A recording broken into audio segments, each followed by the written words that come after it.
പണപ്പിരിവിൽ ക്രമക്കേട് നടത്തി എന്ന പരാതിയിൽ പാലക്കാട്ടെ CPIM നേതാവ് അഡ്വക്കേറ്റ് PA ഗോകുൽദാസിനെതിരെ പാർട്ടിയുടെ അന്വേഷണം.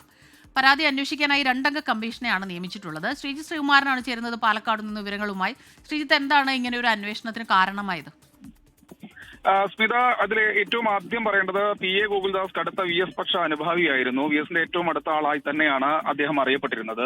കഴിഞ്ഞ ജില്ലാ കമ്മിറ്റിയിൽ ജില്ലാ സെക്രട്ടേറിയറ്റിലേക്ക് ഔദ്യോഗിക പാനലിന് പുറത്തു നിന്ന് ഗോകുൽദാസ് മത്സരിച്ചിരുന്നു. പക്ഷേ 7 വോട്ട് മാത്രം ലഭിച്ച് പരാജയപ്പെടുകയായിരുന്നു. അതിനിടയിലാണ് ഒരു പരാതി അദ്ദേഹത്തിനെതിരെ ഇപ്പോൾ പാർട്ടി ജില്ലാ നേതൃത്വത്തിന് ലഭിച്ചിരിക്കുന്നത്.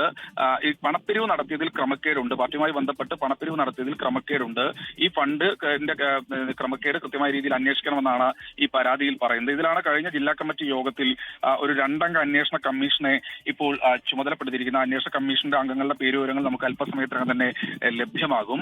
എന്തായാലും ഗോകുൽദാസിനെതിരായ ഒരു പ്രതികാര നടപടിയാണെന്ന് അദ്ദേഹത്തെ അനുകൂലിക്കുന്ന വലിയൊരു വിഭാഗം ഇപ്പോൾ പറയുന്നുണ്ട്. മുണ്ടൂരിലെ തന്നെ ഏറ്റവും വലിയ ശക്തനായ നേതാവാണ്, ഡിവൈഎഫ്ഐയുടെ മുൻ നേതാവ് കൂടിയായ PA ഗോകുൽദാസ്.